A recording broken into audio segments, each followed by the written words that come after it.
I was watching a video, and this guy is a psychologist.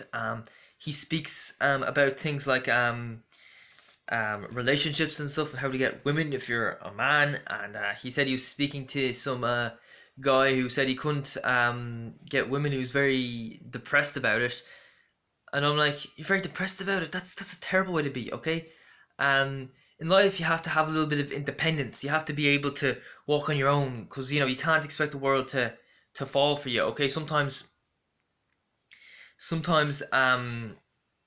it just doesn't work out. When I was a kid, I was a loner. People didn't really want to spend time with me, and I think that kind of fitted me well throughout life. Because now I'm not overly dependent on friends.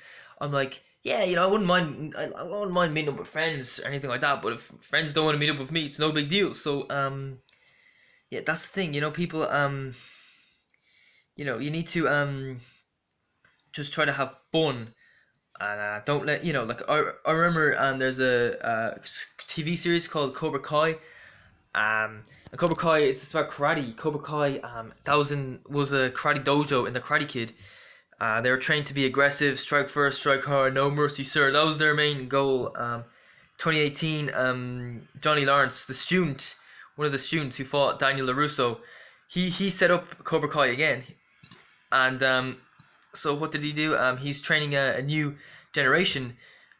He was training one guy called Miguel, and Miguel is one of the first students he kind of helped.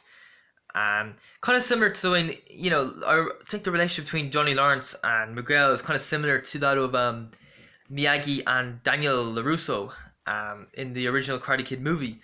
Like this guy, he's getting beaten up by bullies, and eventually Johnny Lawrence steps in and tries to help him. If you know what I mean. But yeah, Miguel, he went out with Daniel LaRusso's daughter, and Daniel LaRusso's daughter left him. So he acts all desperate, sending all these text messages. In fact, I'll tell you what happened. His mother, Daniel LaRusso's wife, took the phone away from uh, Samantha. Samantha was her name. She took the phone away from her for some kind of punishment, and so she wasn't able to communicate with Miguel, and Miguel was sending her all these text messages that she wouldn't answer because she didn't have access to the phone. And then Miguel acts out and starts acting aggressively towards her because she won't answer the bloody text messages. Do you know what I mean? So like that's very simpy, very needy, very clingy. You can't go a day or even a few hours without communicating with your girlfriend. And she wasn't communicating for a good reason. She couldn't. If you know what I mean. So and then he sent all these messages trying to get back with her, making these videos about how much he missed her, and I'm like, bro, that's simping. That's simping. First of all, if he accepted the fact that maybe she had the phone taken away, or maybe she just didn't want to talk, then he wouldn't have had to he wouldn't have acted so aggressively. The relationship would still be alive. But even after that, you gotta just move on.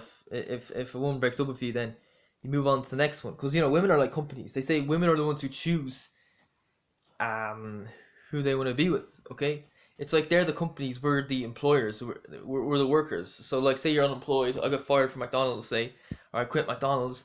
I go out to, let's say, Bray or Dunleary, handing out CVs to SuperValue, McDonald's. You can't be like handing in a CV to SuperValue every single day. They're just gonna piss them off. You hand in a CV to SuperValue, then you move on to somewhere else, and you just try. It's a numbers game. You just keep trying different places until somebody finally takes you on. So yeah, just try to have fun. Don't be too clingy. That's my advice.